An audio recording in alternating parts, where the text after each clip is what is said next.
বলছি। বিসমিল্লাহির রহমানির রহিম। আসসালামু আলাইকুম ওয়া রাহমাতুল্লাহ।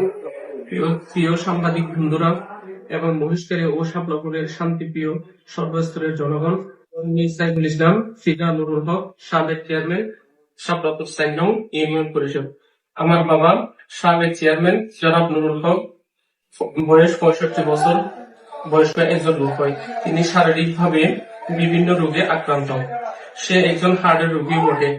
আমার বাবা হার্টের বর্তমানে ৩টি ব্লক আছে এবং হার্ট সার্জারি বা রিং করানোর জন্য ডাক্তারের পরামর্শ রয়েছে, যাহা নির্বাচনের পরে চিকিৎসা নেওয়ার অপেক্ষায় আছে। আমার বাবা এক সময়ে বাংলাদেশ জামাতে ইসলামের সমর্থক ছিলেন। তিনি শুধুমাত্র সমর্থকই ছিলেন, কোনো পদ পদবি ছিল না। বর্তমানে রাজনৈতিক বিভিন্ন প্রেক্ষাপটে বাংলাদেশ জাতীয়তাবাদী দল বিএনপির রাজনৈতিক সাথে জড়িত। ইতিপূর্বে তিনি জাতীয়তাবাদী দল নেতাকর্মীদের সাথে রাজনৈতিক সক্ষমতা গড়ে তোলেন। গতকাল অর্থাৎ ৭/২/২০২৬ তারিখে ধানের শীষের মনোনীত পদপ্রার্থীর বড় মহেশখালীর নতুন বাজার মাঠে জনসভায় শাপলাপুর থেকে বিশাল মিছিল নিয়ে জনসভায় যোগদান করে প্রতিপক্ষ জামাত প্রার্থী এজেন্ট এবং শাপলাপুর এলাকার বিতর্কিত এক ব্যক্তি এবং অসংখ্য মামলার আসামি আমার বাবার প্রতিপক্ষ হয়ে দাঁড়ায় এবং আমার বাবা বিএনপির সাথে সম্পৃক্ত হওয়ায় জামাত প্রার্থী এবং তাহার অনুসারীরা ক্ষিপ্ত হয়।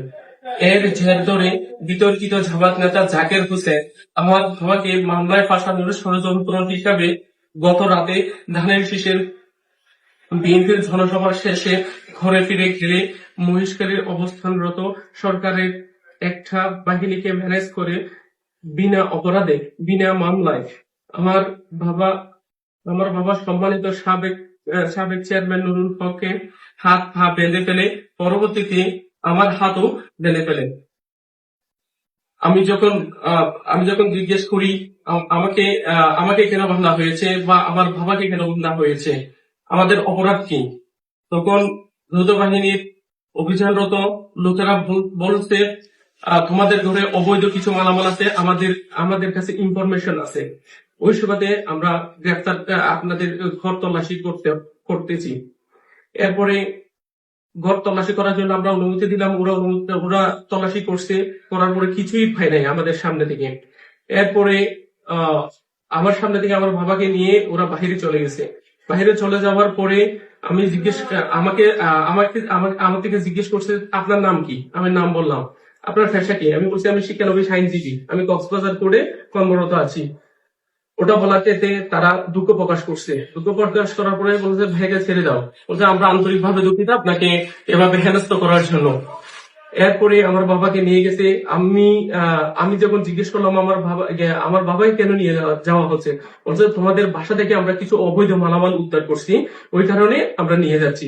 তো আমি জিজ্ঞেস করলাম যে আমার বাবা অবৈধ মালামাল গুলো আমাকে দেখান। ওরা বলতেছে তোমার দেখার কোনো প্রয়োজন নাই। আমি বলছি কেন? আমার একটা অধিকার আছে, কেন নিয়ে যাচ্ছেন, কেন গ্রেফতার করছেন, কোন মালামাল জব্দ করছেন, ওটা দেখার অবশ্যই আমার অধিকার আছে। তখন আমাকে এক পর্যায়ে বলতেছে তোমাকে সম্মান করে, তোমাকে আইনজীবী হিসেবে পরিচয় দেওয়ার পরে তোমাকে সম্মান করছি, তুমি সম্মানের সাথে থাকো, একটা কথা বললো তোমার উপরও ব্যবস্থা নেওয়া হবে। এটা বলে আমি চুপ করে থাকি। তো ওরা দুঃখ প্রকাশ করে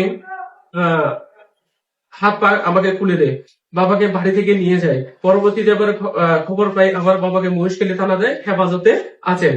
বর্তমানে আমার বাবাকে বিভিন্ন মামলায় ফাঁসানোর ফায়দারা করতেছেন যেন ধানের শীষের বিএনপির জন্য কোনো ভূমিকা রাখতে না পারে এবং নির্বাচনের আগে যেন জেলখানা থেকে বের হতে না পারে, সেরকমের ব্যবস্থা গ্রহণের চেষ্টা চালাচ্ছে।